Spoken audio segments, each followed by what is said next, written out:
একটা সময় ছিল যখন কলকাতা ডাবল ডেকার বাস চলতো, তবে আজকের দিনে তার নেই বললেই চলে। কিন্তু কেন? 1926 সালে কলকাতা শ্যামবাজার থেকে কালীঘাট অবধি প্রথম ডাবল ডেকার বাস চলা শুরু হয়। যাতায়াতের এই অভিনব ব্যবস্থা থেকে কলকাতার মানুষ মুগ্ধ হয়ে যায়। কলকাতার নতুন দোতলা বাস চলছে, মানুষজন বাসের দোতলায় বসে হাওয়া খেতে খেতে নিজের গন্তব্যে পৌঁছে যাচ্ছে। সে এক অন্যরকম অনুভূতি। দিন দিন এই বাসগুলি মানুষের মধ্যে জনপ্রিয় হয়ে যায়। কলকাতার অন্যান্য রুটেও এই দোতলা বাস চলাচল শুরু হয়। তাহলে এত কিছুর পরেও কেন এই বাসগুলি কলকাতার বুক থেকে হারিয়ে গেল?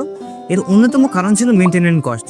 এই বাসগুলি অন্য বাসের তুলনায় আকারে বড় হয়, এর পার্টসের দাম ছিল অনেক বেশি। এছাড়া দ্বিতীয় কারণ ছিল তেলের খরচ।